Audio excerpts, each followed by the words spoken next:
What's cracking, everybody, and welcome to episode 162 of the Good Kraken podcast. I'm one of your hosts, Ernell Pearson, alongside the 5/ man himself, Freddie, Devin, Kruger, Stanford, the 5/ man. What's happening, baby? I am in your dreams. The hat's a good touch. I like the hat combination with that sweater. It's looking good. Surreal says hydrate. We got I got coffee. hydrate. Does that count? Oh, yeah, of course it does. Of course it does. Anxious in the chat. Okay, Freddy Krueger. You know what I'm saying? Surreal, what's happening, baby? I hope you're doing good. Hydrate hose. Hydrate hose. That's what it is. That's what we're doing out here. We also have the man, the myth, the legend. Don't feed him after midnight, ladies and gentlemen. We got DJ Gizmo. What's happening, baby? How you doing? He looks Joke's so on you. disappointed. I fed myself during midnight. Okay. Oh, yeah? Okay. Damn, look at your name in Discord now. Did No. you change his name? I love you so No. much. I didn't do it. I love you so much. Who did it? Did I do it? I don't know. I don't probably know. did it. I might have done it. Okay. Fuck you guys too. DJ, how you doing, doggy dog? Doing good, man. Just being shitty. Yeah. Yeah. Being shitty. It's your catchphrase now. It is. That is. Yeah. It was John It Cena's. is. It's now yours. Yeah. DJ, you looking frosty out here, dude. The hat and the shirt. Yeah, match man. up. I'm going all white today. Kind of sort of. My shorts are black, but I'm not standing up, so. You can be, you know what I'm saying? I can't. Give us the goodies, you know what I'm saying? You're wearing your oh yikes. Oh yikes. You're wearing Can't your get up. Yeah, can't get up. La Tigra shirt that you got there. That's No, this is actually a Jaguar shirt, actually. Oh, so, okay. Yeah. You know what I mean? But LSU is playing today. Go Tigers. Go Tigers. Go Tigers. Go Tigers. So yeah. Go Tigers. Those TikTok videos. You know, people football. You know, you kicking in the the quarterback. You get hitting them. Okay, Go yeah, Tigers. yeah, all right, we're done with that. Go Tigers. That needed to end a long time ago. Devin, you got your Freddy Krueger fit on, my man. Are you excited for Halloween here in a couple weeks? Well, it's next week. Next week, yes. Sorry, a couple Sundays. That's what I meant. Yeah. It's on a Monday, but I'm going to a Couple Halloween Mondays. bonfire. Yeah, I'm going to a Halloween bonfire party tonight. I went to Fear PDX last night and stuff. It's pretty good. I've been watching all the horror movies, going to all the movies, doing all the spookies. Did a little like crafty Halloween party thing like a week ago. It's been fun. I've definitely been time, in huh? the spirit. In the spirit. In the spirit Lately. of Halloween. You've been in the spirit of Halloween, yeah. I've been in the spirit of Halloween this year. So Surreal says I went to Horror Nights at Knott's. I don't know what that is, but that sounds lit. Horror Nights is rad. So I used to live in LA, and Horror Nights is just like a giant ass like haunted house thing, and like sometimes they'll do like themes and stuff like that too. It's kind of like what Universal, does. And like one year they did a whole Silent Hill theme. Okay. Surreal fucking took an edible and the mazes were trippy. Oh, I didn't know you rocked that way, Surreal. Okay, I see you. Yeah. I see you. Yeah. That's gonna be next week for me. I'm gonna go through the corn maze next Sunday, right before Halloween. So it's gonna be fun. Anxious says I felt like that was the water boy, dude. Your little voice really. Yeah, that's what I was trying to go for. Oh, Anxious in chat. Well, those photos you took were top tier of a lot of the other pretty girls. I hate you so much. I hate you so fucking much. God damn it. Why? Get fucked, Devin. I'm a photographer now. Just, that's not the way that works. That's not the way that works. Okay. Excuse me. I did a whole photo set and edited them. I used the Canon DSLR D5. Oh yeah, I didn't realize I was suddenly a chef because I cooked dinner last night. Well, you know what? I've had some people ask me to take photos now, and I'm like, not even my camera. I didn't know this was a George Foreman grill. You know what I'm saying? Yeah, I am George Foreman. Yeah, Checks out. Yep. See, me, I am the cast iron chef, the iron Iron Chef. Cyril says, "Why are you jelly or no?" I'm not. I did photography in college. Okay, I don't need to hear it. I don't need to hear it. Yeah, guess what? I didn't go to college, and I still got a college required job. What's up, mic drop? Well, we're not talking about college degrees because today we're talking why Digimon is better than Pokemon. I See That Town, the best horror movies of 2022, and much, much more. Because this is the Good Kraken Podcast, your choice for all the nerdy video game and pop media news, reviews, and discussions that you want to hear live every Tuesday at 7 p.m. and Saturdays at 12 p.m. If you're on this wave, you can head on over to our Discord channel where you can submit questions to topics of the show. You get exclusive show content, and you have early access to episodes and content before they go live on podcasts and video services across the digital sea. Yerg. Thank you, DJ. But if you empty your pockets for the latest and greatest in entertainment, that is totally fine. You can watch us record the show live right here at twitch.tv/Good Kraken Show, just like Surreal Yume is, just like Anxious Togepi is, and just like the Cardboard King is. Hi, guys. We love you all. Thank you for being here with us. If you have Amazon Prime, you also have Twitch Prime. We would love for you to give that to us to help keep us pushing content out for all of you listening or watching at home. But you can also support us by going to our YouTube channel, by clicking that beautiful bell and big red button, or by subscribing to our podcast channel by searching Good Kraken with an exclamation mark and leaving a review there. Review. Thank you, sir. Thank you, good sir. DJ! We have some captain's orders, my friends. Guys, we have one more week of Cracktoberfest. One more here that we're going to be doing the motherfucking thing for you. And we have some very, very fun stuff lined up for you guys, including something we'll be talking about in our schedule later on to kind of give you guys time, stuff like that. Next Friday, we have a very fun event for you guys here. We have what we're calling DJ Plays. And for DJ Plays, or aka GK Plays, because we'll be doing this with a lot of us here, I'm pretty sure it's gonna be a fucking good time. DJ is going to be playing Resident Evil 7 Biohazard next Friday. This is important. Now, here's the deal. Important. Here's the deal, ladies and gentlemen. While DJ is playing, me, Devin, and Garrick will be here for you guys commentating on DJ's gameplay of the first hour and a half of Resident Evil Biohazard. DJ will not be able to hear our commentary.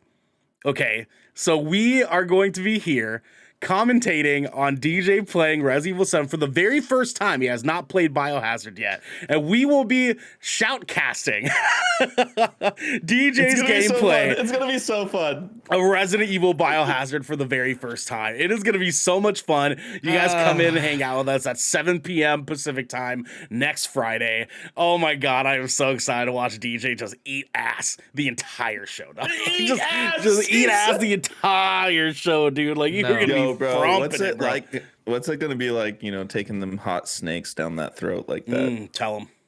You know, it's actually, and it also hits more. It also hits home because RE7 or RE is that RE Biohazard is based in fucking Louisiana. So this is like this is just another Tuesday for me walking into a fucking a bayou home. So I fucking bayou. Yeah, I hate it. You know, you were playing the game and then you know people gonna talk like go Tigers. Yep, go Tigers. That's what he said. That's what he said. Guys, we also have our other 27 times captain's order here. Again. And we need to make sure we reiterate this. Again, guys, sorry we fucking suck. So last night, we were lined up for Ghostbusters Spirits Unleashed. Okay? As we mentioned in our Discord, unfortunately, we had to cancel the show. Why? That's a great, great question. Okay? And I want to make sure that we talk about this really quick. Because fuck Epic Games. Epic Games. Not really fuck them, but fuck their servers. Yeah. Epic Games makes everything so much harder than it actually fucking needs to be. And last night we had an issue with linking our Epic Games accounts to the actual game. And then when we figured that out, we also ran into the issue of our friends list just not popping up. And so the option of us playing this game together via crossplay was just gone. It was gone. So and the fucked up thing is the tutorial is great. The game is fun. Yes. And we wanted to experience play it with each other, but fucking I guess the stars weren't aligning. Maybe Mercury's in Gatorade again. Who knows? It's not. Who knows? It's not. Yeah, It's not not right now. Not yet. No. When that happens, bad things actually happen, DJ. That is a bad thing. So you say last night wasn't a bad thing? Okay. It's on the minor scale compared to other things. That's true. It could be you getting. Well, I take this ran seriously, over. guys. So you guys, I mean, you guys can do whatever you fucking want. Okay, I was devastated. Well, you know what, DJ? We will do whatever we want, devastated. including Devin telling the people at home what we have next. So you see these things that I'm using to pet my dog? That's not what we're doing. What? Oh yeah, no, it's not. It's not. You're right. That's So definitely not what we're you see doing. this? You know what replaces this? you gotta protect your dome because it's the motherfucking helm, y'all. Squawk! Squawk! You see this? You see this shit? You see this? You see this face? Yeah, you see this? When you see Clint, you see this face. Okay, so Wait, we what? have Where is it though? Our first story, ladies and gentlemen, is going to be here for you. The Helm is our little segment where we talk about some good old video game and nerd culture news that we want to bring to the table for you guys and let you guys and keep you guys in the loop on what's going on out there in the world. In the meantime, Devin, cute puppy, my friend. Okay, I know he's DJ, chilling. He's chilling. DJ, don't Look do at the that. hand yet. Don't do the hand yet. You know what I'm saying? DJ, my man, tell the people what we got for them. So, our first story of today is multiple new Digimon games are in development. This comes from Michael Brandon Ingram from Game Rant. I hope Michael Brandon Ingram knows that the last two names of his name is an NBA player. I bet he gets that a lot. The last two names of his name. Yeah, Brandon Ingram is he's a small forward for the New Orleans Pelicans. Anyway, wow, he's two people. Yeah. So anyway, this comes from Game Rant. Digimon producers Kazumasa Habu and Takahiro Yokota have revealed the monster taming franchise has multiple new games in development. The long-running series has been looking for to make a major resurgence over the past few years. Between the recently released Digimon Survive and the revival of the classic Digimon Adventure anime, Bandai Namco has previously announced that Digimon World: The Next Order would soon be coming to both the Nintendo Switch and Steam. Now, the producers have teased fans about the franchise's future, with plenty more to come. In a video formally announcing the upcoming port of Digimon World: Next Order, Habu revealed that Bandai Namco currently has multiple Digimon games in the works at the studio. Habu did not give any specific details about the upcoming games, asking fans to stay tuned for more information to come in the future. The launch of Digimon Survive earlier this year was the first new major entry in the franchise since 2018's Digimon story Cyber Sleuth: Hacker's Memory. The Twitter video also talked about the recently revealed port of Digimon World: Next Order set to launch on Switch and Steam on February 22nd, 2023. The port will be adding a few quality of life features to the game with a new, easier beginner difficulty and the ability to run, speeding up movement within the game. The Next Order port also features a new producer with Takahiro Yokota, making his Digimon debut with the Switch and PC versions. Digimon's new releases come at a time when the monster taming / raising genre has seen fiercer competition in recent years than it has since the franchise's debut. Digimon's main rival, Pokemon, is set to welcome its newest generation of games, with Pokemon Scarlet and Violet releasing next month. Temtem has also seen success as an indie game looking to capture some of Pokemon's massive fan base. A suite of new Digimon games from Bandai Namco will look to bring the franchise back to its glory days from the late 1990s and early 2000s. Goddamn. Listen, okay, we talked about this a little while back, and Devin, I know you were part of this conversation, right? Digimon is fucking God's gift to this goddamn world, okay? First off, let's just get that out of the clear. Secondly, we were talking about needing new Digimon World, and usually, got a little hair on my hat, usually Digimon ports, or video game ports, usually lead up to some sort of follow-up after the port has happened. Devin, Yeah. Does this mean new Digimon World? And if it does, what do you want from this new Digimon World game? Fire. Jesus. No, I just want something that's kind of similar to the older Digimon World games. God, that I used to play on PS1. God, it's probably been close to 20 years since I've played those games, to tell you the truth. But I want an open world story. Like, give me something similar to Pokemon Arceus, honestly. But Digimon. That would be extremely fitting. I feel like the reason why I like Pokemon Arceus is because it was new for Pokemon and it was very reminiscent of Digimon World, with everything being out there in the open and being able to take care of and raise your little pocket monsters. So butchering that name so hard. Is it okay? We talked about this the other day. Is it Arceus? It's Arceus. Arceus. Yeah. Arceus. That's fine. They should choose better words. Anyways, this fucking The god of Pokemon, baby. man. That's just his name. This fucking they got baby a fucking ice cream cone as a Pokemon. just all over right? I here don't saying- care. Pokemon made that Pokemon. You're saying okay? that We wouldn't have Pokemon ice cream name Pokemon without wrong. Arceus. It's a wrong Yeah. name. Oh, Shut it, Zoomer. I Shut your I mouth. pooped in my diaper. All right? Pokemon over Digimon. Shut the fuck up. I don't want this shit. I can't shut want the this fuck shit. up. Shut No, the fuck Digimon's way cooler and darker. Digimon's shitty. Oh, I'm DJ. You said the Digimon's name wrong. shitty. Ooh, I'm hungry. DJ, you're fired. Daddy, I'm hungry. Digimon. Daddy hungry. Yeah, feed me. Digital feed monsters, me dog. then. Dude, the GK Look, crew he's has kept shaking me in his their table. basement. They've locked me in their basement to do their bidding, and they haven't fed me in 3 days. So I like the This is Pokemans. insane. I like the Pokemans. Okay, I like it. Oh, Yeah. fuck, dude. Surreal's like children fighting. I fucking hate y'all. Listen, we try. You know what I'm saying? I'm not fighting. DJ, yes. Let's go to you, DJ. All right. So are you, or you just said, obviously, facetiously, potentially, Pokemon over Yeah. Digimon. Were you a Digimon fan? I was not actually. I mean, like, I never knew about Digimon until like 5 years ago. Like, it was before your because like time. I as a know. kid, or like when I was like watching YouTube videos, like they referenced like this battle between Digimon and Pokemon, which one was better. But like I just never knew like why, and I just didn't comprehend that at the time because I was a fucking baby. Man.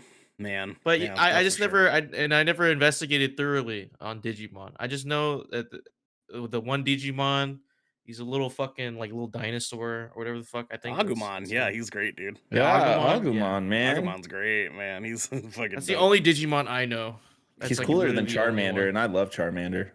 You should watch the Charmander's a basic bitch of a Pokemon. If you choose Charmander as your starter, you're a basic bitch. I'm sorry, I grew up with Pokemon. Actually, DJ, let me tell you I something. played youngins. Crystal. What do you mean? Let me. He I said, played "Let me tell you Pokemon something." Crystal, That's the like the original, sixth game on in the the Game Boy. series. On the Game Boy, Pokemon Crystal. Still like the sixth one, dude. No, that's in the second generation, so that's the second game. Crystal's the But there third was, like, generation. There's still like No, 4 games before Crystal's that. second. No, It goes red, blue, yellow, and then there's fucking gold, silver, and crystal. No, wait. No, Crystal was part of the. Wait, No, it was no, not. no, you're right. No. Yeah, You're oh 100% yeah, right. I'm right. You're I know I'm 100% right. right, yeah. I'm not right. Well, because I'm- because Crystal was Suicune, right, or Suicune, Yeah, however the fuck you say it. And that was with Raikou and Entei, the legendary dogs. Yes. but Oh yeah, it was second, but it was still like the sixth game in the series. yeah, it sure was. Yeah, I just Technically looked the it up. sixth game, but second generation. Okay, it was But still in the sixth fucking game in the What a series. still in loser. the fucking What is a early loser? 2000s, 90s and shit. Suck Okay, it, child. yeah. Listen here, Gizmo. I Don't hate pick this so fights you much. can't win. He's not losing. He's not At least, losing. at least I had I know, an I original know. Game Boy. You guys can't take that away from me. I had an original Game Boy. Same. Okay, I was gaming with you Wait, wait, wait. motherfuckers back Did in you the get- day while I was did a you get fucking that? Was infant. it the OG Game Boy, like the one that looked like the Super Nintendo that had the green and black screen? Because I had Yes. one of those. He probably Yes, he I probably had got those. it. Probably got it from his great I grandpa. had this. Anyways, DJ, I love you. DJ, we love you, dog. Digimon is still cooler.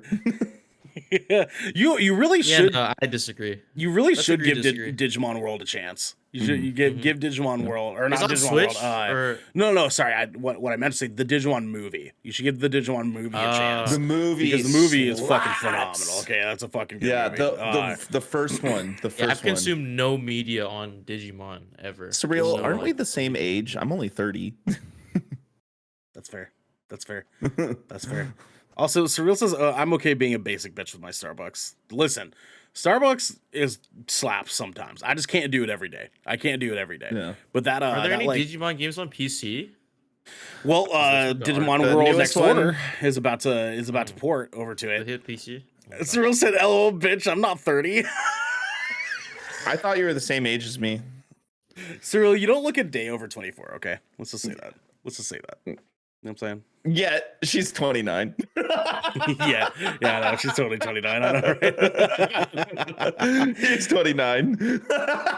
Anyways, guys, next up for y'all, we had a really, really cool showcase that happened a few days back. Yes. And we're going to give you all the rundown for the Silent Hill transmission from a few days ago. So we're going to be going over to IGN's rundown here and talking to you guys a little bit about everything that got announced during the showcase here. So first off, we got a very, very good, dope fucking look at a trailer for the Silent Hill 2 remake.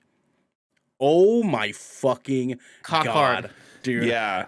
Rock hard. As rumored, Bloober Team is developing a full remake of Silent Hill 2 with the help of original team silent artist Masahiro Ito and composer Akira Yamaoka. The remake was announced for PlayStation 5 as an exclusive. The remake will retell the story of James Sunderland, who is looking for his dead wife, who sent him a mysterious letter from the town of Silent Hill. Konami and Bloober are promising a fully reworked game using new technology and delivered in 4K. God damn, this trailer looked fucking good. Holy shit, this trailer looked good. Can I say something? Do it, Devin. Do it. Speak on it, King. This was the first time I finally saw something that was a PS5 exclusive that made me go, okay, I'm gonna buy a PS5 now. Yeah.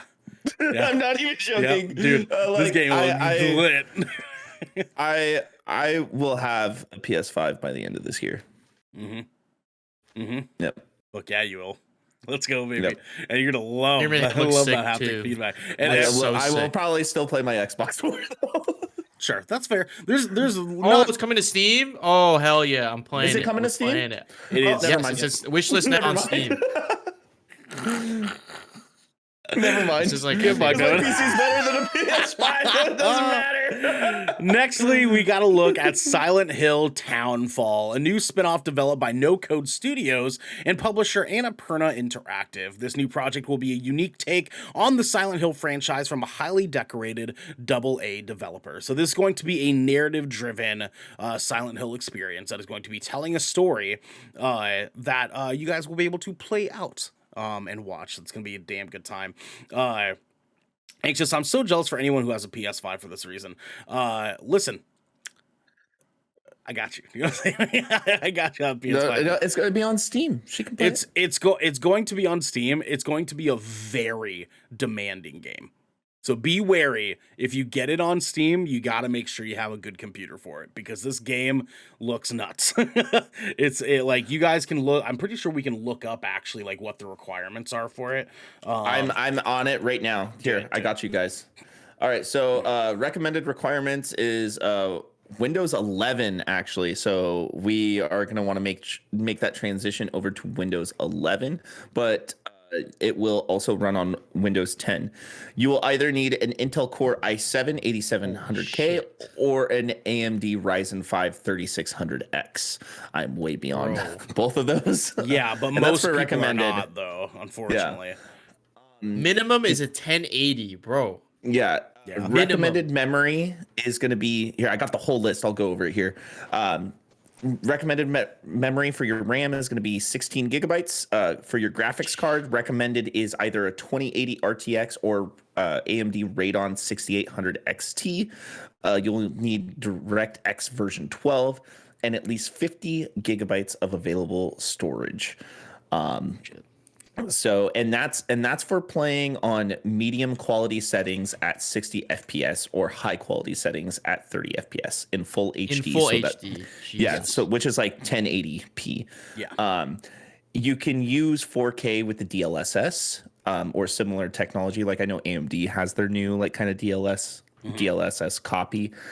So like if you have a 30 series card or above, you'll be able to get a little bit better performance out of that. It's insane that saying that a 1080 is a minimum requirement just to play the game at low to medium quality in 1080p at just 30 FPS.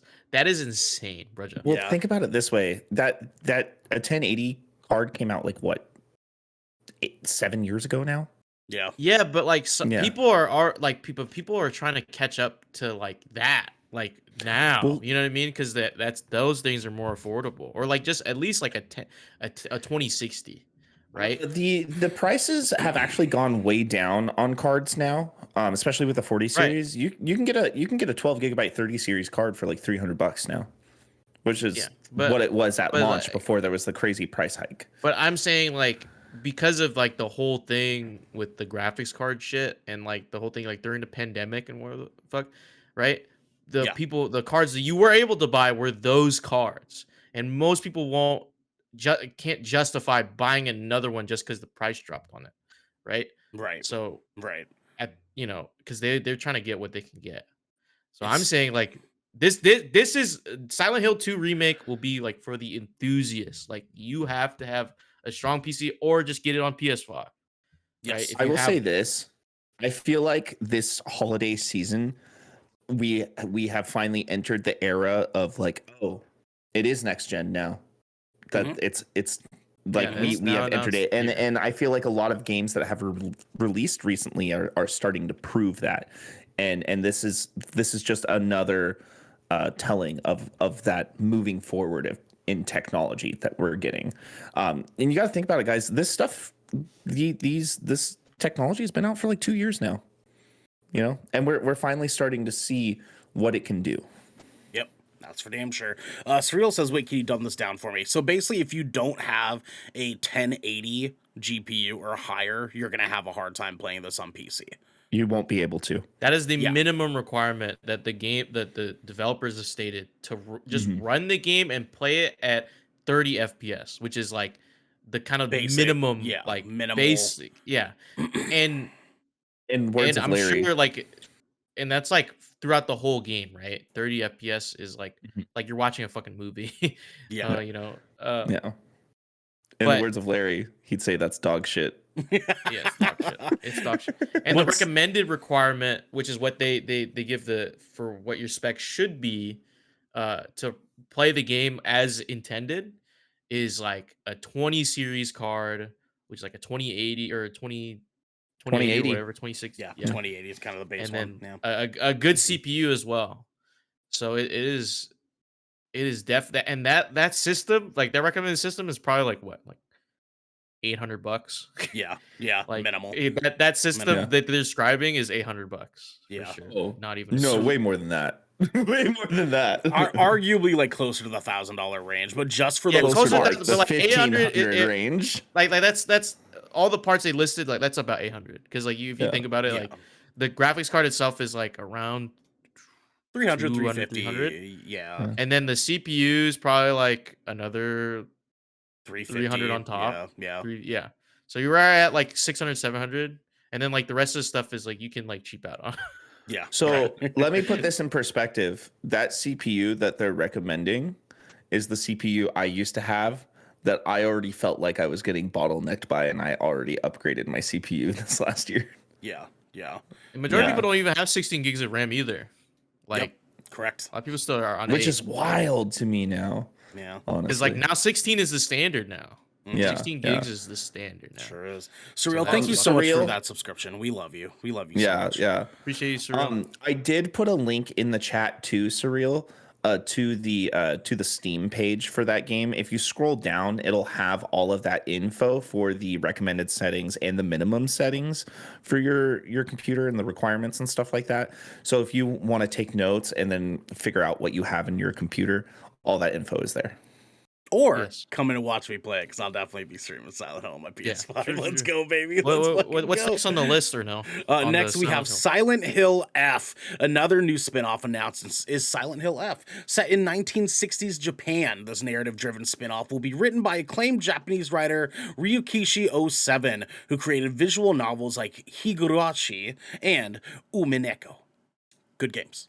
Good games. Yeah. The spin-off will juxtapose a beautiful and terrifying world and focus on the psychological, supernatural mysteries of Silent Hill. The trailer for this was actually fucking dope. Like cherry blossom tree, like the chick with all the flowers all over. Like, this is fucking cool looking. What's up, Devin? So, the F in Silent Hill F just stands for Fuck! Yeah. Oh, fuck! It's a lowercase f too. It's like F dot. Yeah. Yep. So I wonder what that means, really. We'll see. We'll definitely be seeing. In the meantime, we also got Silent Hill Ascension, potentially the most unique announcement from the transmission. Konami announced Silent Hill Ascension, an immersive project where participants around the world will control the characters in a new Silent Hill story. Basically, a Let's Play Pokemon version of a new Silent Hill story that will be live on multiple platforms. Silent Hill Ascension is a collaboration between Genvid Entertainment, Bad Robot Games, Behavior Interactive, and DJ2 Entertainment. This one actually looked fucking cool. So the idea is that like there's going to be a Let's Play, just like they did with Let's Play Pokemon. There's going to be a massive Let's Play with a number of Silent Hill characters, and live on Twitch, you're going to be able to do polls and stuff like that with everybody who's watching, and they'll do majority vote for the decisions that have to be made via this presentation. So it's going to be very, very cool to experience that. Next, we have Return to Silent Hill. Christoph Gans, the director for the first Silent Hill movie, is making a third movie in the series with Return to Silent Hill. Details are being kept under wraps for now, but Konami is promising more information about the project at a later date. So, we got the announcement of a brand new Silent Hill movie that is being directed by the guy from the first Silent Hill movie and is being written from the gentleman who did both the first and second Silent Hill movies.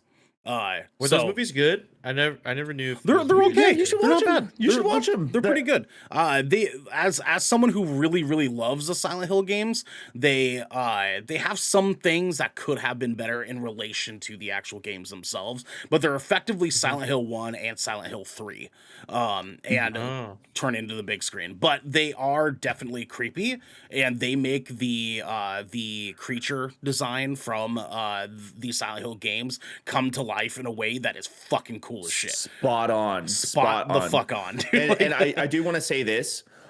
Before we started getting the video game IP movies that we've been getting over the last couple years, Silent Hill, in my opinion, were the best video game adaptation movies that we've gotten.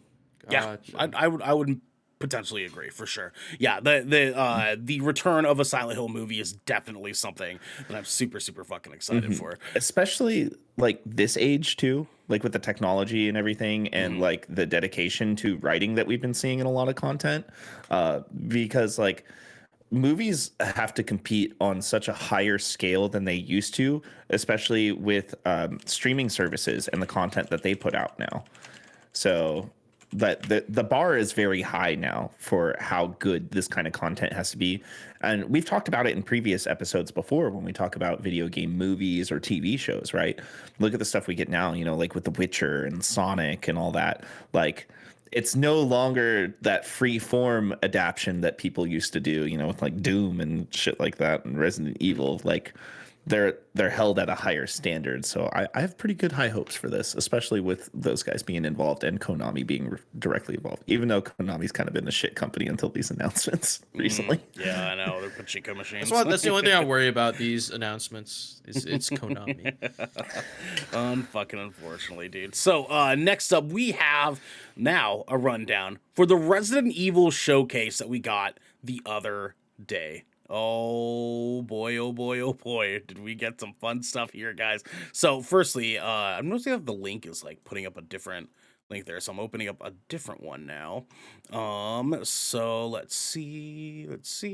Nope, that is from the last Resident Evil showcase. Excuse me, guys. Sorry about that. Let's try to find a good one here. Okay, so we have Resident Evil Showcase here. That's fucking weird. That's fucking weird. Maybe not. God damn it. I fucking hate when this happens. The links should fucking work when they're supposed to fucking work. I don't know what you're talking about. How many times can you say fuck in 30 seconds? Fuck. Where's Xander when you need him? Fuck. Is it the everything you need to know about the Resident Evil showcase? October 20th? Yeah. No, because that's just talking about it leading up to it. Everything. Where's? Okay, here we go. So, we had a. Oh, no, yes. Okay, cool. So we got a new trailer for the Winter's expansion that is going to be coming out as a DLC for Resident Evil Village. This looked fucking cool, dude. Let's see here. Capcom kicked off the show with a new trailer for the upcoming Resident Evil Village DLC expansion, which includes a new narrative campaign starring Ethan's daughter, Rose. The developers also shared more background on Rose and why they decided to make her the star of Villager's new story expansion. Goddamn, dude, their DLCs for Resident Evil games are fucking lit. But then we got that got the announcement for October 28th. That's going to be coming out on all major platforms. That is only a week away. So keep that in mind, guys. Get ready to play that. Let's see. Multiplayer shooter Resident Evil Reverse is still coming out later this month. Also on October 28th. We got free for all owners on Resident Evil Village or Resident Evil Village Gold Edition. Capcom announced it will fully support crossplay and showed off new gameplay featuring locations and characters from Village. So Devin, I'm gonna need you and I to be playing Reverse, my friend. We're gonna need to fucking. Oh, I planned on it. I re-queued it on my console. I might be fucking around. And I mean, if it's full crossplay, fuck it. You know what I'm saying? Let's go. Let's go. I mean, with the way thing crossplay goes lately. I know. We can only hope. And then nextly, we got a look at let's see. Resident Evil Village coming to Mac, as well as past games getting Nintendo Switch cloud version. So we will be getting cloud versions of Resident Evil Village, RE7, RE2 Remake, and RE3 Remake coming to the Nintendo Switch. I don't know how those are going to play on Switch, but keep in mind that I can tell you how. Cloud. Yeah, well, no, I get that. They said it was going to be on cloud, but I don't know how those are going to hold up on Switch's like hardware. To be fair, you know what I'm saying? What's up? I tested the cloud with Control. Very good. Very good. I was surprised. Switch? Yep. Yeah. Really? Yeah. Okay. Yeah. Okay. Sick. Okay. I like that. Makes me feel a little bit better. Control's a pretty beautiful ass game. So if we can handle Control, then I guess it probably handle RE. You know what I'm saying? You know what I'm saying? And I did a direct comparison off of my Xbox too, just to like side by side it. I mean, it's like on when it's docked, it'll do 1080p 30, but in your handheld mode, it'll do 720 30. Pretty dope stuff, my friend. We also got new gameplay of the Resident Evil 4 remake, and pre-orders have officially begun. In the footage, we see what appears to be a reimagined version of the opening section of RE4, including the iconic village sequence and that cool moment when Leon leaps out a window like an action star. Even the scary Chainsaw Man showed up to ruin Leon's day, so you can say we're going to be buying this game. Guys, I don't know if you watched this, but I was fucking dying with how people have been interacting with this gameplay that we got from it. Mostly specifically because Leon, you can, as his character, parry the chainsaw guy with a knife. What? Checks out. Oh yeah, I seen that. Yeah, checks out. Fucking it's hilarious, Leon. Dude. Listen. Chris Redfield, he's got big muscles, sure. Yep. But we all know Leon's the super badass of the RE characters. We already know this. We also got a closer look at Ada and Ashley's characters, who are going to be making a comeback in the game, as well as a brief look at, I think his name's Luke or something like that. the like ominous man that pops up like multiple times throughout the game, as well as our favorite. What are you selling? What are you buying? Like, what are you selling? We got to look at him too, and it looked fucking great. You can now pre-order Resident Evil 4 Remake on PS4, PS5, Xbox Series S and X, and PC starting today, with various versions coming with different goodies. You guys can get that, and it will be very, very fun, including, in a very nice move, Capcom says folks who will buy the game on PS4, will be able to upgrade to the PS5 version for free.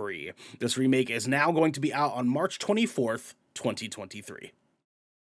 I'm gonna pre-order it right now. Boy, I'm telling you, man, it's gonna be. I'm not even joking. That's I'm literally good. I'm doing it right now, guys. I fucking before I forget. Yeah. I mean, listen here. Ernell already knows this, but Resident Evil is one of my favorite game series ever. Good games. Good games. I'm thinking about Resident Evil 4 right now, and all I'm thinking about is the typewriter and the RPG, and I just want to use those and run around and be an idiot and turn that game into an action game again, because that's what I did. I New Game Plus that shit over and over and over. It was a good experience, man. I'm excited to play this one. It's going to be a lot of fun. Yeah. But what's also a lot of fun, guys, is a word from our sponsors. This piece of good Kraken content is brought to you by Glide mousepads. The world is changing, and the demand for PC gaming and work from home setups has never been as wild as it is right now. Having the best of the best in PC accessories only makes it easier to get your work done before you jump right back into the fray of the digital sea. And Glide knows exactly how to make that happen for you. Glide Mousepads is the future industry leader in mousepads, offering beautiful, smooth, waterproof products made with eco-friendly materials and non-slip rubber in a variety of sizes that are guaranteed to help you get that next win. Now, if you're like me and you spend a lot of time in your command center, whether it's streaming, editing, or designing, you need a quality mousepad that can keep up with that constant grind. You can go to glidemousepads.com right now and use code KRAKEN for 15% off the Founders Edition mousepad in every size available. Again, that's code KRAKEN, Kraken, for 15% off any Founders Edition mousepad today. Our next sponsor is Rogue Energy. Late nights are pretty much commonplace for us content creators, and any of us here at GK can attest that sometimes you're just too damn tired to even think about how not to be tired any longer. Lucky for us, though, Rogue has figured out how to give those late nights and even earlier mornings the supercharge that we all need. Rogue Energy is a low-calorie, no-sugar energy formula that is the perfect alternative to sugar-filled canned energy drinks and sodas. Every formula Rogue Energy produces is designed with optimal levels of high-quality ingredients and no chalky textures. Being the only gaming drink company in the world with 4 unique product lines to suit your task at hand, Rogue Energy strives to improve the in-game performance of gamers, streamers, and content creators around the globe. Check it. We have been drinking the ever-living crap out of this stuff. If I'll be completely honest with you, me, Devin, Garrick, Xander, Raven, Genesee, all of us here at GK absolutely adore this drink. It helps us in the mornings, helps us in the evenings. You guys know how it is. We've been going on about this forever, and it is no exception now. It's still taking care of us to this day. You can head on over to rogueenergy.com and use code GKRAKEN for 10% off your purchase of any shaker or formula tub of your choosing. That's GKRAKEN for 10% off any shaker or formula tub that you'd like. Now, back to the show. What's out, everybody? We're back. We're here. We're doing the motherfucking thing. It is lit out here, boys. My dude, DJ, tell the folks at home what we got next going on.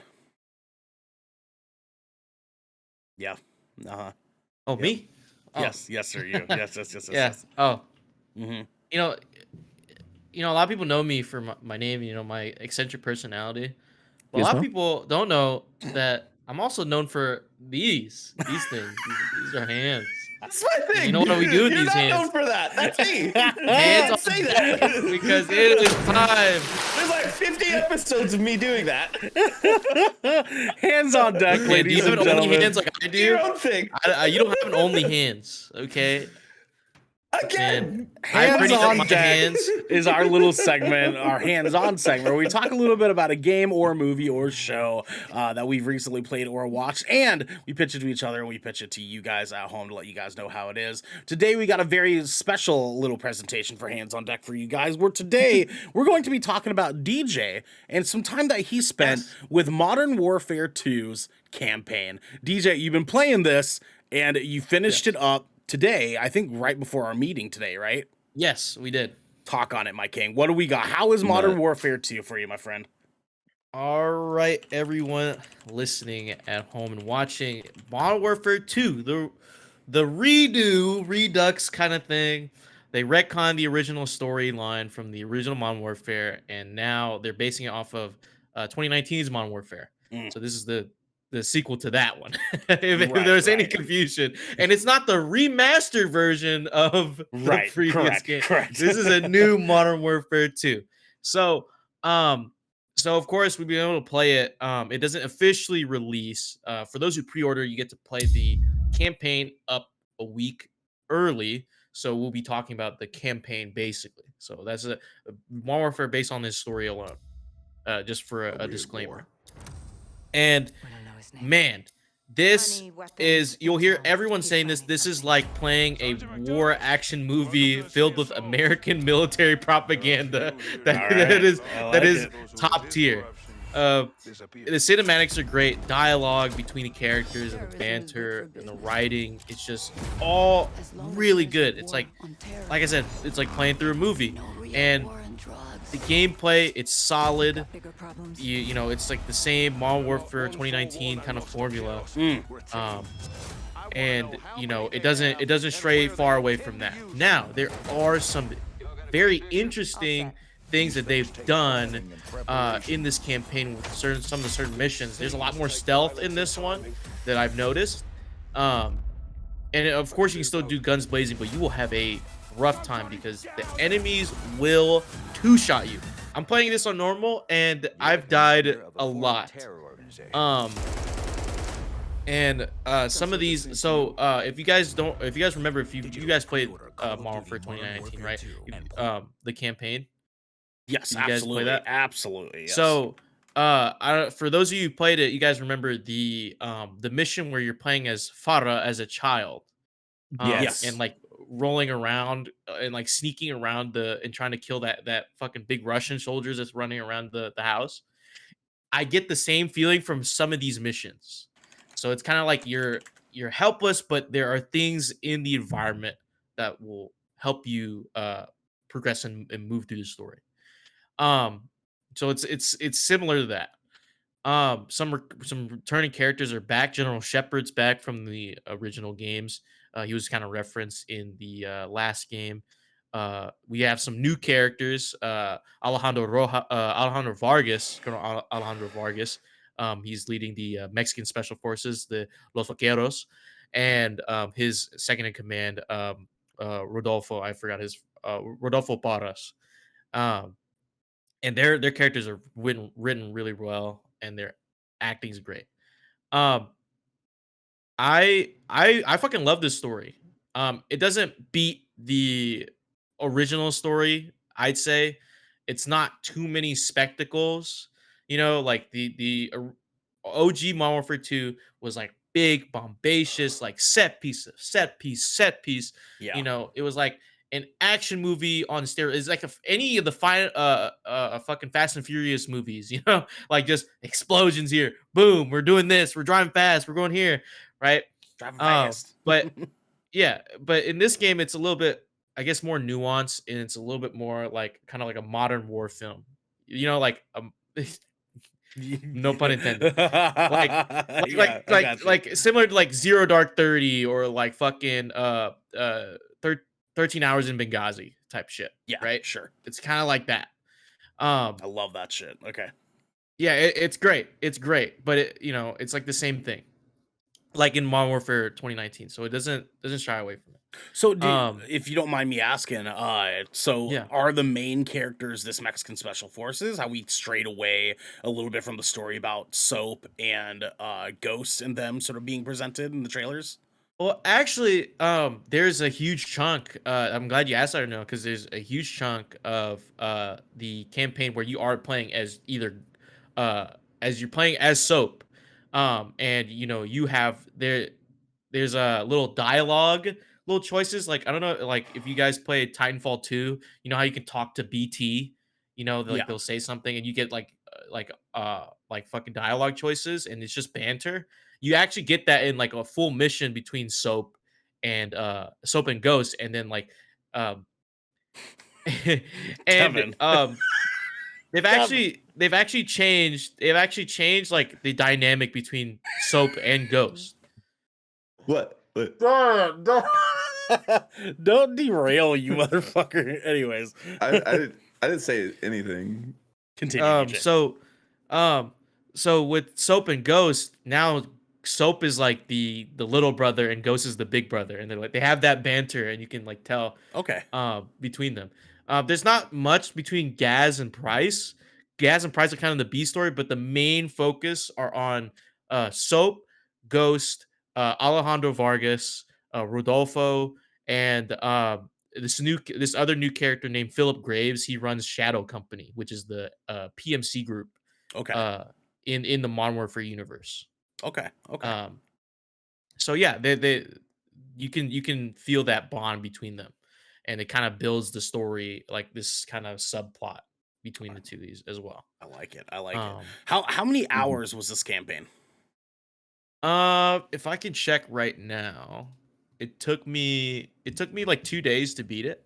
Okay. Um, but I will say I have some grabs with this, and this is kind of goes into my playtime. Okay. When I Talk about said it. that the when the enemies kill you in 2 hits, I'm playing on normal, and if you're not behind cover, you're fucked. You are absolutely fucked.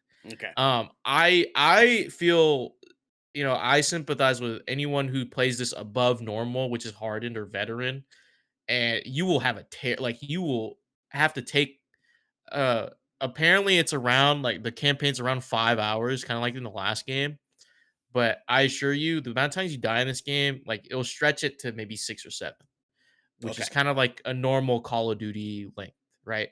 Right. Right. Um, and they have introduced, um, armored enemies. So there's enemies with armor that you can either shoot to break their chest armor or shoot their head and break their head armor, and it will stun them, and then you can kill them. Which I think is kind of lazy in my opinion, because there's points where they just send like 3 or 4 of them at you, and these guys with armor, like their AIs just run at you, like run Yeah. at you, shoot. They don't do any sort of tactic. They just run at you like they're using Juggernaut, which is kind of like they Yeah. are. Sure. Okay. Um, Um, I was actually yeah. just going to touch on that because I've been playing this as too, and I remember when I was running into those, it gives that same icon from Warzone. You know, when you're shooting armor, and then when the armor breaks. Mhm. And I was like, oh, this is like the Juggernaut from Modern Warfare 3, like the original Modern Warfare line. Hmm. Does it have Yeah. that like sound cue where it's like ting, like Hmm. that thing? Okay. Yeah, like with Yeah. the armor break. Yeah, so I'm Yeah. guessing that's their thing to help people who are new to Warzone to get acclimated to the armor system, because actually in like the last 3 missions, if you're playing as Soap, um you actually get armor plates that you can put on. Um Okay. and you can find them through the map and you can put them on, and they deplete in the same way, and you like put them in the same way. Put new ones in. Um But yeah, the sound design, the animation and the sound design is fucking incredible in this game. This game makes you feel like you're fucking when you're pinned down, fucker. Like you're and all the explosions, the fuck people running at you, the kind of like the war cries and shit like that. Um I was like fully locked in, like playing the game. Okay. Like I'm like some special forces motherfucker dropped in. Like I gotta get the fuck out of here. I gotta kill these guys before they kill me.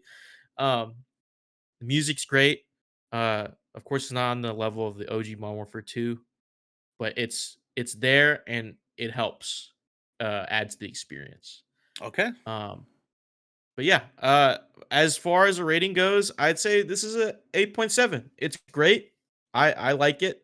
It doesn't hit a 9 because of the things I talked about um with the dying too fast and it just enemies like hard for no reason and the length of the campaign. I feel like they could have added a few more missions and like expounded on kind of the relationship between the characters. So we only do a 20-point scale here. So you're saying that it's not quite a 9. Would you put this at an 8.5 or Yeah, because I'd or say with that 8.5 said? then. Yeah, okay. I 8.5. Yeah. So like it doesn't hit the 9, but if they just tweaked it just slightly, it would be a 9. Right? It's just like this close. Sure. Now do you say 8.5 as a FPS game or an 8.5 as a Call of Duty game? As a Call of Duty game, it's a 9. As an Ooh, FPS game, okay, it's an okay. 8.5. Okay, I like that. All right. Because as a fan of the Call of Duty, like I'm not a fan, but I've played almost all of them besides like Black Ops 3 and 4. And in Infinite Warfare or Yeah, no, Infinite Warfare. Yeah. Infinite Warfare. Good. Um this is it. Like this is as good as you're gonna get to like feeling like it's the OG Modern Warfare. Like when you booted up the campaign for the first time for Modern Warfare, like it's just like there's like twists and turns, and you're like, oh shit, we're here now. Like, oh shit, that could be a new character. Like, oh, maybe that's like, and then like if you played the original ones, you're like theorizing, it's like that could be since the first like the 2019 Modern Warfare, like Garrick, Sergeant Garrick is Gaz. You're like, oh shit, that's Gaz. Like now you're theorizing, like, oh, this could be Roach, this could be Sandman, could be Frost, like Mm-hmm. and it sets up like that. So, Okay. um, Okay. yeah, I like it, dude. That's rad. Now, Devin, like it. you played this game for a couple of hours so far. How's your experience been with it? Uh, there's one mission specifically where I said the one thing that I always look at when I play games: look at the water. The water. Yeah. Okay. Yeah. I think DJ knows what mission I'm talking about. Let's not talk about the detail of it, but it's Yeah. almost reminiscent to Call of Duty 4 as well. That mission that you do with Sergeant Price when you're all gillied up and moving around, avoiding the radioactive zones and stuff like that, and sniping. Yeah, all It's gillied kind of up. reminiscent. There to is an that. all gillied up mission in the campaign later on, Devin, that you haven't gotten Oh, to I'm yet. not surprised at all. One thing I have noticed with a lot of the Call of Duties lately, I will say, is it seems like a lot of missions are almost like repeat missions where it has like the same stylized as missions you've played in previous games, but with a different story and just a few things that are tweaked up a bit, like with game mechanics and stuff like that. Yeah. The game is absolutely gorgeous. Yes. I'm playing it on the Xbox Series X. And earlier this morning, I started it up and was running it on a Samsung TV at 4K 60. And so I was getting that full 4K experience. And the level of detail is probably the best level of detail I've seen out of any game that's come out. I think this is the best looking game so far that Yeah. we've seen in The this CG generation by cutscenes far. it's like straight out of a movie. Yeah, it's like, a movie. It's a fucking movie, bro. The cutscenes remind me a lot of like shows like 24 or NCIS and stuff like that. It's very well acted. The mocap is very well done. You can see hair follicles on people. You can see the glisten Like, in their individual eyes. pores and shit, Yeah, dude. the It's fucking pores, crazy. the details in the fabric and everything. The wood grain on tables. There's one mission specifically too where you're undercover and you're going through a town. There's Amsterdam. Yep. You're going through Amsterdam. You're going over a bridge. There's a canal. It rained. You can tell it's like fall over there, and it's a brick, roadway, and you can see the natural like glisten from it being wet, but like it was wet like from raining like an hour ago, 2 hours ago, and it's just the level of detail that these developers are doing now with the technology they have at their disposal and this engine that they're working on is just fantastic. It was like a big reason why I didn't like Cold War or Vanguard that much is it felt like a step back from the engine from the Modern Warfare 2019 reboot. I felt like they took a step back with those additions because it didn't look as good. The physics didn't feel as like lifelike or real as they did in the reboot. And they rebuilt off of that engine and used that engine again with this one, which thank God, because it's for a militaristic shooter, that's the direction I feel like those kind of games should be going. Because like when you're sprinting, you can see the natural movement of someone running. If they're using a weapon that's too long or too big, they will holster that, put it to the side as well. And it's lifelike.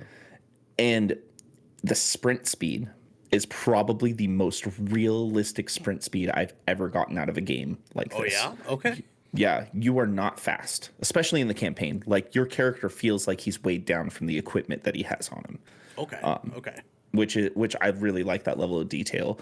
And they play with the particle effects a lot, especially with the night vision in the game. The smoke, the flashbangs, tracer rounds, explosions, all that stuff. You will catch yourself switching back and forth between night vision, turning it on and off like pretty constantly too on missions like that. Yeah. And like DJ touched that sound design, they're on it. I'm There's pretty impressed with it so far. Mission. That's all you need. That's all you need to buy the game. I'm ready. I'm ready. Mission. Okay. Yeah. Okay. The opening mission too, it just pulls you right in. And again, level of detail, the rock structures, the location you're at. I'm not going to give too much away. The character you play as in the very beginning, it just sucks you in because it just like it's that type of experience when you start the game that you want to slowly move through and just look at everything, just kind of give yourself like that cinematic pan. I'm thoroughly impressed with it, and I've Call of Duty isn't my favorite franchise by any means, but there are a few hitters in the series for me. Sure. Like I like the original Black Ops, I like the original Modern Warfare, 1 and 2. I love the reboot, and I think I'm gonna love this game. So I'll definitely have to update you guys once I actually finish it. But again, that engine and the work that everybody did involved in it, even just with the few missions I've done, I'm very impressed. All right. Sounds good, guys. Well, that's it. Officially, the official GK rating for Call of Duty Modern Warfare 2's brand new campaign is going to be an 8.5 from our man DJ here. So thank you, DJ. We appreciate your time on that. And in the meantime, we're going to be moving into our next segment. Ladies and gentlemen, protect your fucking neck because we're going to the gallows. Actually, here, I did it wrong, Ernell. Yeah, don't do that. Don't do that. Please don't do that. Let's not do that. Let's not do that. We might have to do that here pretty soon. But we'll get to it in a second. Guys, for the gallows today, our headlining segment, we are talking the best horror movies of 2022 so far. So what we're doing is each one of us have one horror movie that we're wanting to put on the table that we deem personally as the best horror movie of 2022 so far. We're going to talk about that, and then we're going to do one honorable mentions each after we talk about the best horror movies of 2022. So lay down your movie. We're going to give you the space to pitch why you think that movie is the best movie of the year in comparison to other horror movies that we've gotten for this year so far. And then we will move into our honorable mentions after that. You boys ready? Let's do it. Devin, my friend, the 5/ man, what do you think is the best horror movie of 2022 so far? Okay. So, I've been watching a lot of horror movies these past few weeks. A lot. Like, actually, since, like, the beginning of September, I've already been into it. Yeah. I kind of brought myself down to 2, and they are kind of the most recent ones I've seen, but they are actually highly accredited films. And I had to sit there. Do I want to go for mindfuck story content, or do I want to go for something that actually made me jump, which hasn't happened in a very long time? Mm-hmm. And I decided to go with the latter. And boys, Smile fucked me up. Smile is a fucked up movie. God damn, dude. God damn, that movie's fucked up, like, man. Holy shit. Smile fucked me up. I was not expecting it to be as unsettling as it was. I don't even want to say scary. I want to say unsettling, because it gives you a true feeling of just being unsettled. Like it has these creepy moments that are so subtle, but almost feel real. And I never knew how creepy it was for somebody to just be staring at you from a corner. Yeah, with a smile on their face, right? Yeah, right? like right? Oh, dude, no. And the ways that they do it, and the twists that they pull in the movie, and it is a mindfuck movie too. It really is. And like it, and like for anybody who hasn't seen this movie yet, I do want to heavily emphasize, like, major trigger warnings for mental health and suicide. Could you give people at home the brief synopsis of what Smile is about? So Smile is about a therapist who works in a high-risk mental psych ward of a local hospital, general hospital. Like we're talking major hospital, like inner city hospital. She sees anything and everything you could ever imagine when it comes to mental health, schizophrenia, bodily harm, all that kind of stuff. Yeah. She witnesses a suicide from a patient. They show it in the trailer. Mm-hmm. And this patient is obviously acting all fucked up. They don't know why. They can't tell. There's no rhyme or reason why this patient is fucked up, though, because she's, she was going for her doctorate or something like that. She had a master's already. Mm-hmm. Like very, very, very accredited student at a local college. So that's why everything seems so strange from the start. Well, what you find out through the trailer too is this kind of has like an It Follows type of feeling to it, where people's minds get corrupted and to the point where they commit suicide in front of somebody, and then it passes on to them. And I'm not going to say exactly what it is, but there's a thing that corrupts people's minds. There's an entity, that anytime that you see someone who's killed themselves out, this entity has taken control of them, you are then cursed by having this entity follow you until the same thing happens to you. And oh god, it takes form of things. It could be people the person you saw kill themselves. It could be a loved one. It could be somebody you work with. Mm-hmm. Anything.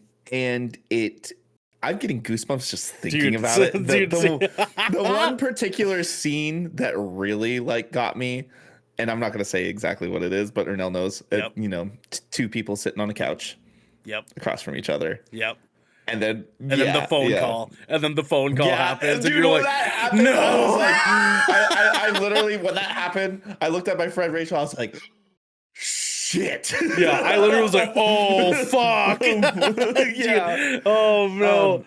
And then, especially from that moment on through the movie, there's twists and turns that just pull you in different directions, and it makes you feel like, oh, the movie's going to go this way, and then it takes a total other trip, and then it's like, what the fuck, now it's going this way, and then it goes here, and then you think the movie's about the end, and it's like, nope.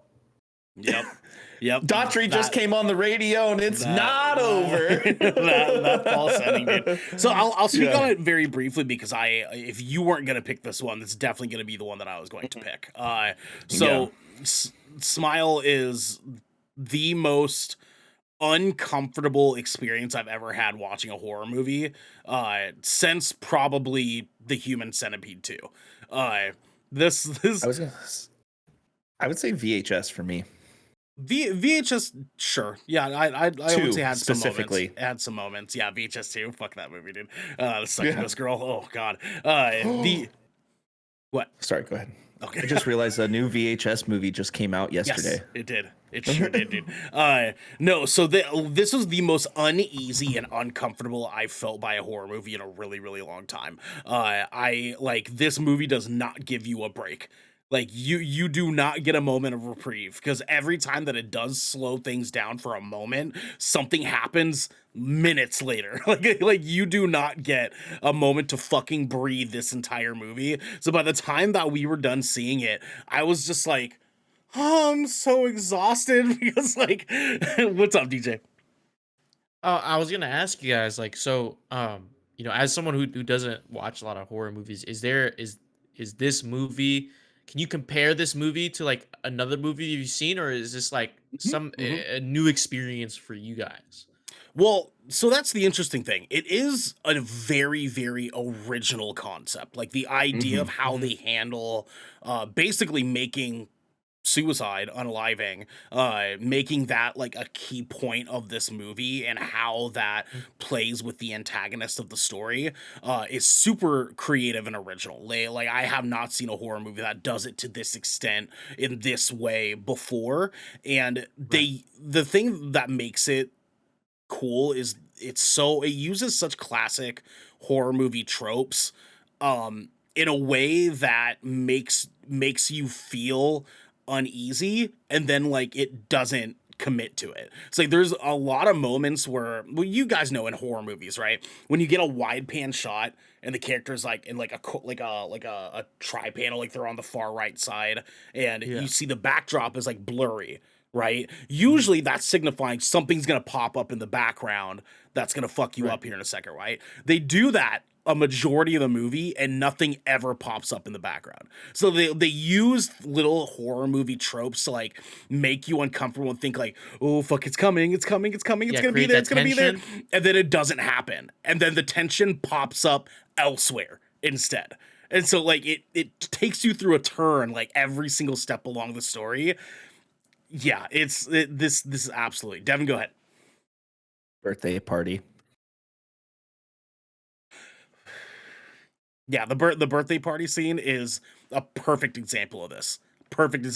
Where like you think it's going to be something, and then it doesn't, and then you have like this moment of like super unease where you're just like, oh no, right? Like, oh god, gross. And then something happens that is actually fucking horrifying, and then you're like, oh, it's dude, yeah, like absolutely. I think the best example I can give for it would probably be it follows as a very, very good example, I think, comparably to what is happening like conceptually in the movie. I think we were just talking about, wasn't not I got go ahead. So me and the group I went and saw the movie with, we compared it to like a combination of It Follows and The Ring put together, because it is based on like a timeline scale too. Well, story wise, yes. Then like absolutely, definitely agree with that. I think that the ambiance, the overall general like feel of the movie was very Conjuring, because like based on how everything feels, like how you're like following the character, how like the overall imagery, how everything sort of has this like gray dark tone throughout the movie. I definitely would say Conjuring probably gives you an overall general idea of like how it's going to look and feel throughout the course of the movie, front to back. But this movie is far more fucked up than that. DJ, you raise your hand, go ahead. Yeah. So have you guys seen the marketing for this? Mm-hmm. They paid people, actors to do the smile like at like sporting events, and it's so I was wondering what that was, because everyone was talking about it. Like that's the best marketing, because everyone's talking like, who the fuck is creepy ass motherfuckers in the stand? Have you seen that, Devin? They're like, no. Dude, it's I'm fucked up. Looking it up. I'm looking it up right now. As people who've seen the movie, if you saw this to shit, go to sporting events to get caught on camera doing this creepy smile. And people screen cap it and retweet it, and they're like, or they tweet it out, and they're like, who the fuck is this creepy ass person? And then like I think the official page or something, like they come in and like they quote tweet it and like the hashtag smile or whatever movie, like it's at baseball games too. Yeah, yes, yes. IRL, dude. Like it was like the most. It was pretty creative with that marketing campaign.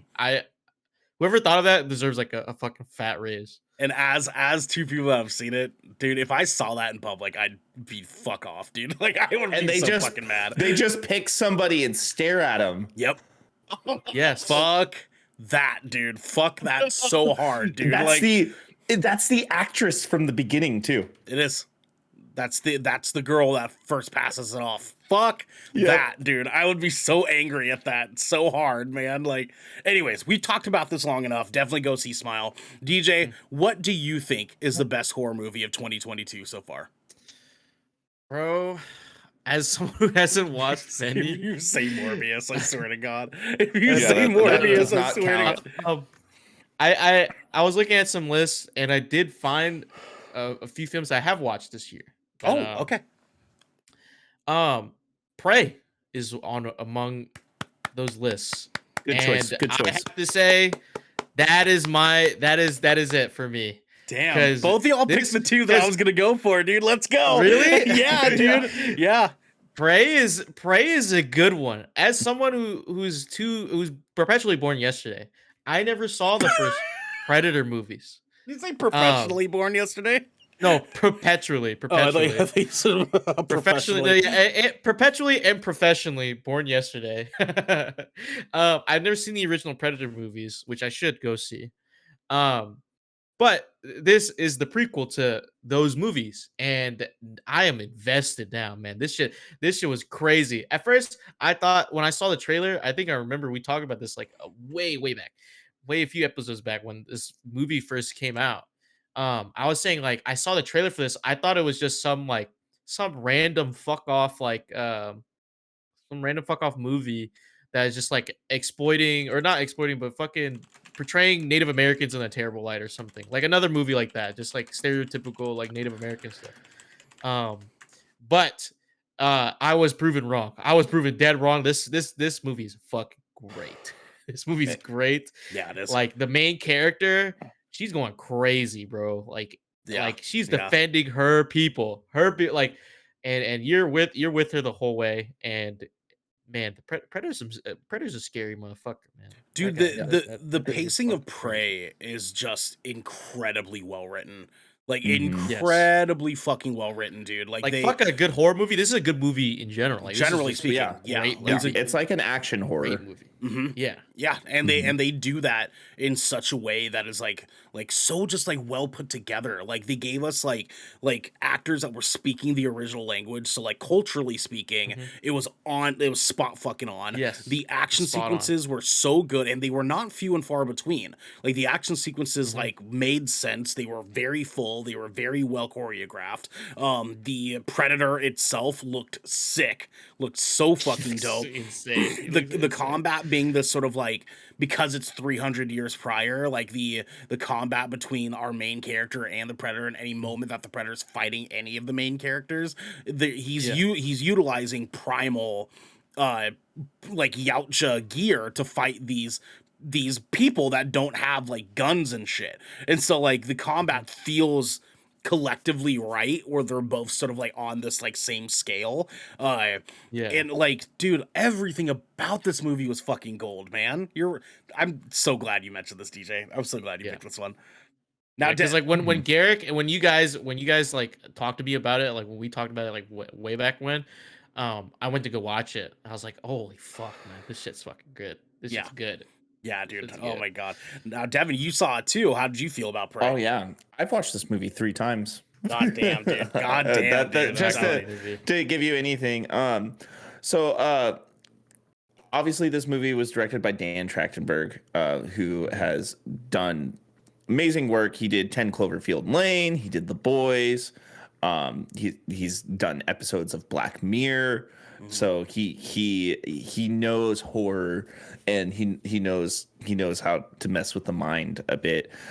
One thing that was really cool that I remember reading is when he wanted to make this movie, is he really wanted to make sure that he had an all Native American cast, and crew, so he could properly portray that era and that culture, which is one of the reasons why I like that movie so much. You know, to our audience, you guys probably can't tell. Ernell knows this, and I think DJ knows this too. I got a lot of family who are Native and live on reservation and stuff back in the Midwest.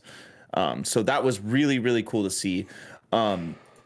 it was also really cool to see how they blended that culture into the movie with the medicine and how they did everything, how they made all their tools and stuff like that, and the upkeep. Also, I love the dog. I love the dog. Such a good dog. Dude, good boy. Such a good The dog. The actress that plays the main character. Can I pet that dog? Anyways, it was Amber Thunder something. Mid Thunder. Yeah. That's such a fire last Hardest name. fucking name ever, dude. Yeah. Mid Thunder. Native American folks getting those classic like cultural names is like the hardest shit on the planet. I knew That's a the dude named hardest shit on the Firewalker planet. before. His Yes! first name was Firewalker, and I was like, that is the hardest shit I've ever heard in my fucking life, man. Yeah, Like, yeah. the coolest shit ever.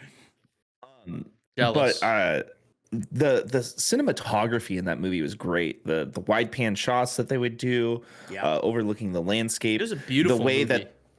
that the way that they subtly put the predator in like every shot, but you really have to look because of his cloaking. Yeah, like we don't get the big reveal until like the second act is over, basically. And like that alone also, like horror movies that have a good reveal of the antagonist and don't just like give it to us is like such like an important part of horror in a genre, and they nailed it with Prey, dude. Absolutely nailed it. Yeah.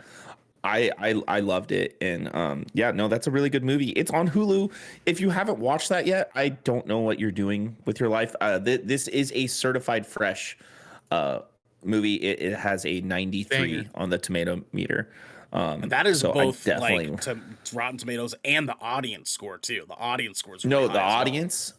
The audience is only a 73, which kind of still surprises pretty good me. for a horror thing, though. Like that's yeah. If you can look at like highest audience score like horror movies, and like that's pretty high on like the audience score scale, because they don't usually hit past 80 for audience scores on those. I will say Smile has a 79 on the critic side, the tomato meter, but a 78 for the audience. There you go. There you go. Yep. There you go. Now, DJ, I would have you tell the people at home a synopsis of it, but it's a Predator movie. And if you don't know what you're signing up for in a Predator movie, then you should watch some more Predator movies. I need to watch the original ones now. I gotta watch the original ones. Dude, the first one's lit. First one's lit. Yeah, dude. the first one's really good. Right. It's got Arnold Schwarzenegger in it. Yeah. I need to watch it. It's 10 out of 10 recommend. 10 out of 10 recommend. And then let me know when you watch AVP. Yep. Yeah, you got to get into the AVP movies, dude. Both of them, actually. The second one's, but the first one's the first one's fun. So it's much fun, dude. Yeah, it's an action movie. It really is. Alien versus Predator. Fun. Oh, okay. Yeah. Okay. Yeah, dude, I would happily like burn through Predator movies with you, man. Like, I love me some fucking We Predator. need a watch party. I will fucking be down. I love those We're movies. we do need to do a Halloween watch party, and we need to figure out what movie we're gonna watch and stuff. So I would really like to do that. Human Centipede. Okay. No. No. Hell no. That's right. Hell no. Well, hell no. Outside of that, I'm going to be talking about a little movie. Since you two picked the two of the three that I was going to do, I have to do my third pick here. And that is one movie called The Black Phone. So The Black Phone is a movie starring Ethan Hawke, our gentleman that we got in good old Moon Knight. He plays as the antagonist in this. And The Black Phone is about a he's probably like 13-year-old kid in a small town back in the 70s. And in this small town, children have been randomly disappearing for the past couple of years.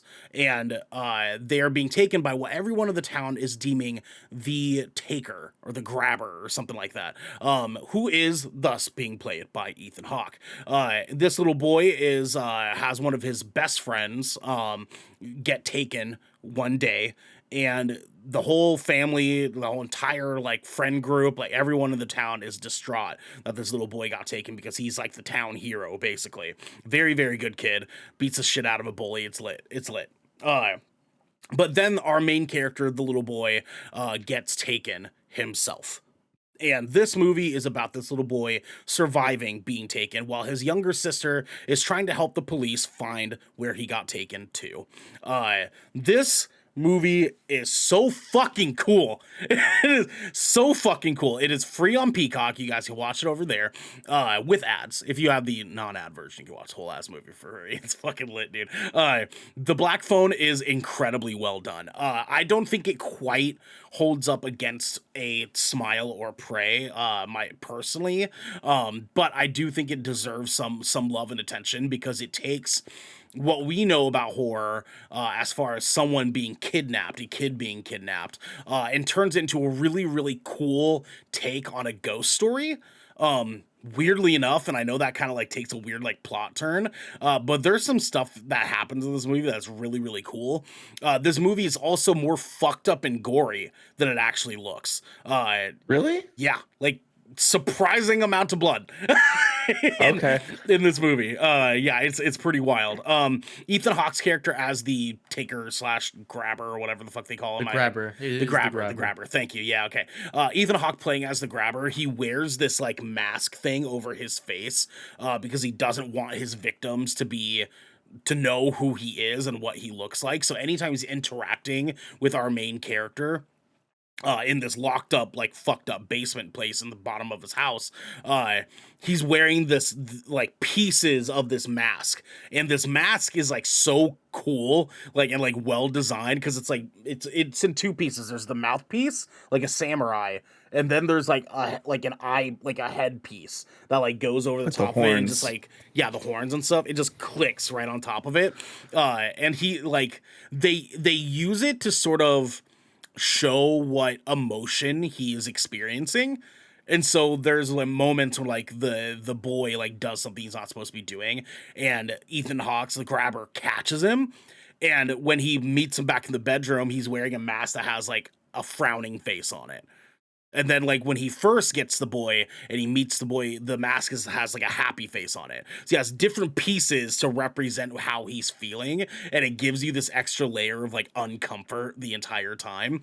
But the ghost story side of this is like the supernatural side of the story is fucking cool. It is so fucking cool. And I can't even begin to explain without like spoiling things for you guys, but basically the kid has powers, and that's all I'm going to tell you.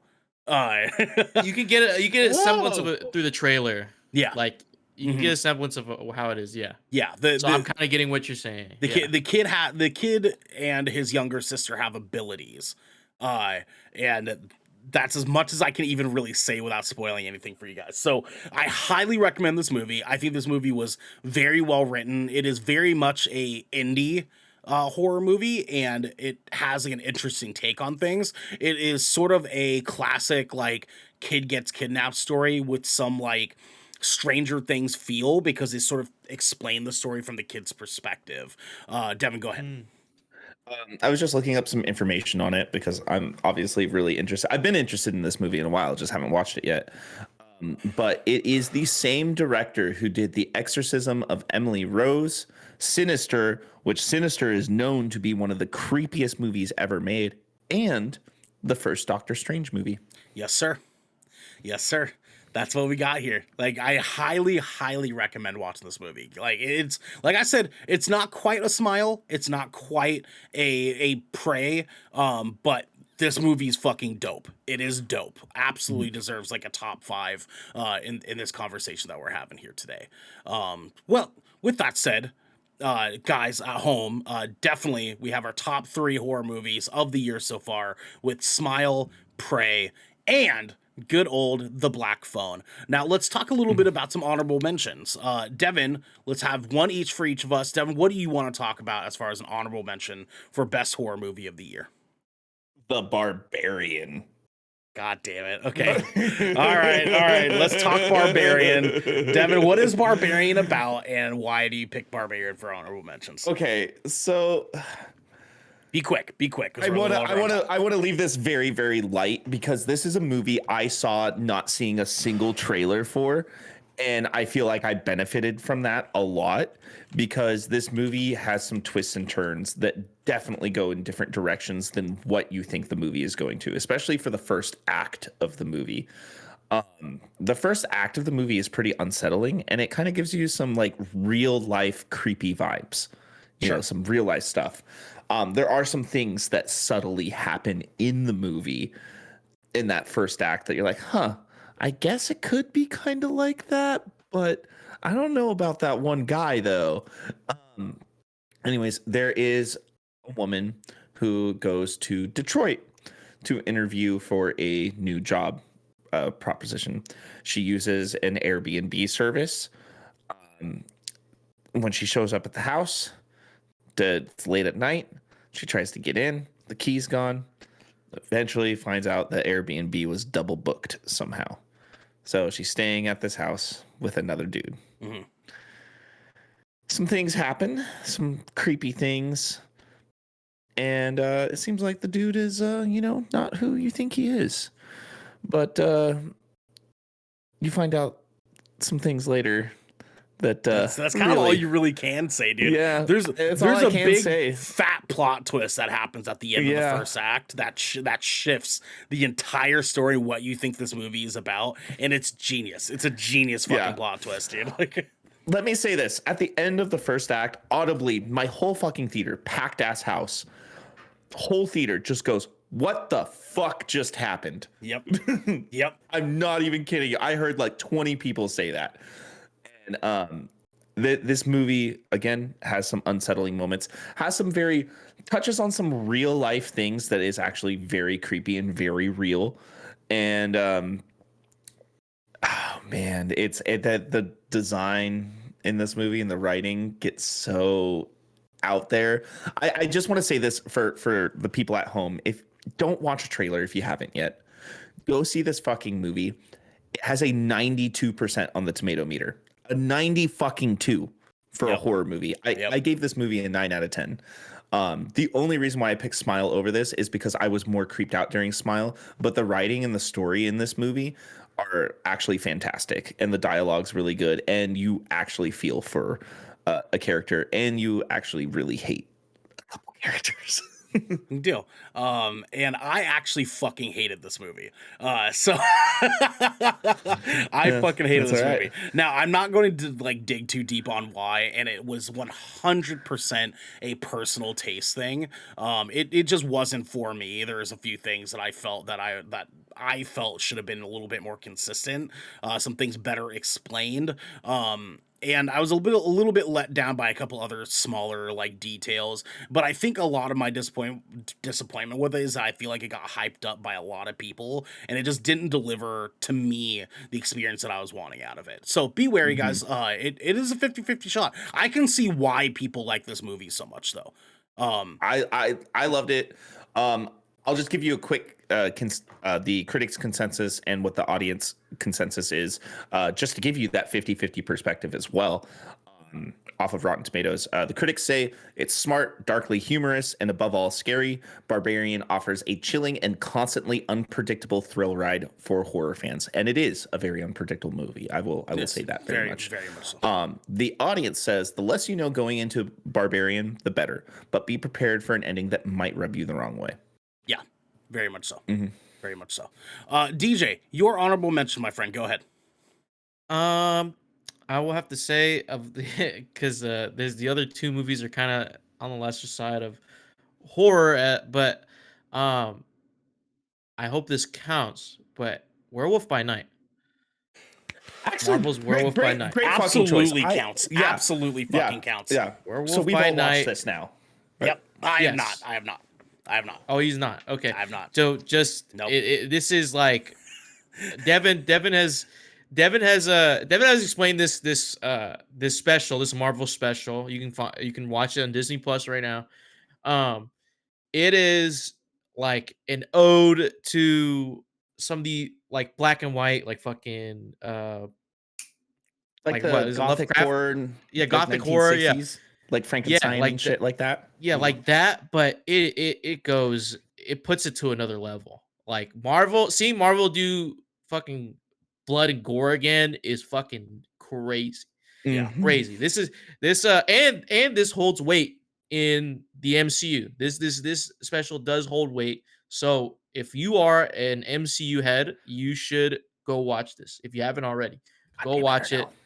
It talks about the Bloodstone or whatever. 2 weeks. You didn't cover it. I didn't have it's a just reason good. to jump on it right away. It's like it's all these monsters. The design of these monsters are cool as fuck. It's just good. I just fucking love this movie. It's fun. Raw, dude. It's I fun. like it. I do want to touch on this a little bit too. Okay. Mm-hmm. Be very brief. We're over on time. Yeah. The reason why this movie is black and white too is because Marvel did it. Like DJ said, there is blood. There are parts in the movie where blood is sloshing onto the screen. Okay. Yeah. And there's dismemberment. It's bloody. Okay. It's bloody. I like it. And the way that this holds weight, Ernell, once you watch this and you see what they're doing, you're going to go, oh fuck, they're doing it. They're going that direction. They're actually doing it. And they do show some things that are related to some other Marvel characters that you are really excited about, that you've talked about before. So you should really watch it. Okay. All right. I see. 54 minutes. 54 minutes. Okay. I like it. I like it. Boys, my honorable mention is going to be one movie called Nope. Yep, good choice. Good choice. Yeah, good choice. Nope. Great, valid. I was gonna say that, but not quite top 3, but like it's there, right? Like it needs to be talked about a little bit. For anyone who has not seen Nope yet, it is about a brother and sister whose parents have passed away, and they live on a horse ranch. And on this horse ranch, in this little tiny town that is nearby, there is a massive alien UFO that is causing problems, and they're trying to figure out why this UFO is here, all while saying, "Nope." Yep. While trying to get rid of it and all that stuff. God, that movie is a fantastic movie too. That is also another movie you can't really say much more about. Can't really say much more about it. What I can say is that this movie is remarkably written. Jordan Peele is a masterclass at giving us horror stories. Like he has delivered time and time again, giving us anything from magnificent to okay, fuck yeah, I'm here for it. Yeah. And he hasn't yet to fucking fail us. This next week we're getting Wendell and Wild, his first animated movie that he's going to be a part of, and that is the original creator of the Nightmare Before Christmas, making a new stop motion film that Jordan Peele is attached to, and I'm very excited for that. Nope is an incredible alien story. Absolutely fucking phenomenal. It is creative. It is original. It obviously had some issues. There was some stuff there that we talked about in our official review for Nope that I felt could have done a little bit better. Again, there was some weird pacing issues that I felt Note had that were revolving another character in the story that I felt was a little unnecessary. But I can see now today that we know that Jordan Peele is trying to collectively bring something else from this story into another piece of content. I can see why they sort of had these two sort of floating stories that were playing in tandem with each other. Nope is absolutely a fun movie, and definitely a movie that you should not be leaving 2022 without watching, for sure. 100%. I back that up. Yep. Same sentiment. Agreed. Speaking of some more time with you guys, let's go over our schedule for next week. On Tuesday, we have another Good Kraken podcast where we're going to be doing House of the Dragon Season 1 review. We're going to be talking about it. That's going to be me. That's going to be Devin. And we're going to be here giving you guys all the deets on how we felt about House of the Dragon for this entire season. It's going to be so much fun. I'm so excited to talk about this show finally. Dragon D's. I have Dragon D's. Yep, Dragon D's. I've been wanting to rant and rave about this show with people for so long, but like none of you fuckers at GK have been keeping up with me and Devin. Bro, I don't know what the fuck this show is about. What's the show about? Man, it's about dragons, dog. What? In a house. What? You know what it is the prequel to Game of Thrones. Yeah. DJ. That's why. I've never seen an episode of Game of Thrones in my life. Oh, it's the rise and fall of one of the most prominent families in the Game of Thrones world. He's not going to know what that called means. House Targaryen. Yeah, it's about House Targaryen, okay? Is there a Starbucks cup in there too, or what? Maybe. That's pretty good. Maybe. Yeah, potentially. I have something for you guys. Jesus Christ. Look at the bottom. Amos. Don't. Look at those eyes, guys. Look at those eyes right now. I see him. Jesus Christ. Guys, next Wednesday, we have another Vermilion Voyages because he wanted to give it another try for you guys. Garrick will be here, 7 p.m. Pacific time, playing Gotham Knights with you guys. So he's going to be actually asking you guys which character you want him to play as next. He just is getting near, I think, to the end of the game using Red Hood. And he's going to be letting you guys, our audience, pick which character he's going to do for you guys for the opening hour and a half of that game. So come in, hang out with him. It's going to be a fun time. Next Thursday, we have the Shipwreck Show live recording. We will be here giving you guys all the ballistic, ridiculous bullshit that we have to offer you. It is the last week of Cracktoberfest. Please, guys, if you are a Twitch subscriber, go to our Discord channel, go to Shipwreck Submissions, and give us your best horror-themed, Halloween-themed questions for us to answer for the very last week of Shipwreck Show. You can literally ask us anything having to pertain with horror or Halloween content at all. True. Like we'll take you there. Last week we talked about if each one of us at GK were a cliche had an amazing question. character in a horror movie. Sharky nailed us with that question, man. It was fucking glorious. Who would we be for each of these cliche characters? And it was a very fun conversation. Who was I? You were the you were the himbo that dies. You were the himbo like, jock near the who act. thinks that he's a badass and then dies like in the opening part of the movie. I don't like that. I'm not a jock. You know who's more of a jock than me? Would be the jock. You know who's more of a jock than me? This guy, DJ. I don't even watch football. I'm the smart character. I'm the smart character that dies at the end of Act 2. Okay. Yes. That's me. A himbo. A himbo. Yeah. Big strong. I feel like that would be Xander even. He's even more into sports than I am. Xander's the stoic boyfriend, love interest that wins. The point wasn't to be a jock. The point was that you're the big buff dude who thinks that you can 1v1 the creature and then you get taken out. So you're effectively what Garrick said. Devin is Chris Hemsworth in Cabin in the Woods. Checks out. Yeah, see, there it is. See, now that we put it in that perspective, now you accept it. But see, here's the thing, though. I would do it to save all of you. You sure would, Devin. You sure would. Yeah, you sure would. And we're going to do it to save all of you next Friday, Splash Damage, for our multiplayer gameplay stream. Instead, we're going to be doing our official first time of GK plays with DJ Simfix plays Resident Evil Biohazard. As we mentioned at the beginning of the episode, DJ is going to be playing Resident Evil 7. Me, Devin, and Garrick will be giving him commentary, giving you guys commentary of DJ's gameplay that he will not be able to hear on his side of the show. And it's going to be it's just my pure reactions and their reactions to my reactions. Yep. It's going to be gold. I hope you guys are here ready for that. All that content's going to be 7 p.m. Pacific time, 10 p.m. Eastern time, right here at twitch.tv/Good Kraken Show. And then next Saturday, we have another Good Kraken podcast. We're going to be talking about the female gaze in horror. We're bringing back Genesee to come in and talk to us a little bit about horror and women and how those two things relate and how women being written in horror movies is fucking weird. Women are not written well in horror movies these days. And when they are, it's fucking lit. I'll tell you what. Guys. Barbarian. That's guys, good women. Please let us know what your take is for the best horror movie of 2022 so far. Let us know which one you think was the top of the top, the best of the best in horror of this year. Let us know on Twitch. Let us know in the comments below. Let us know on Twitter. Let us know via letter by Hawk. We want to hear from you guys in every way that we possibly can. Or crow. Or owl. Yeah. Because this has been the Good Kraken Podcast, your choice for all the nerdy video game and pop media news, reviews, and discussions that you wanted to hear live every Tuesday at 7 p.m. and Saturdays at 12 p.m. right here at twitch.tv/Good Kraken Show. If you're on this wave, you can head on over to our Discord channel where you can submit questions and topics to the show. You can get exclusive content and you have early access to episodes before they go live on podcasts and video services across the digital sea.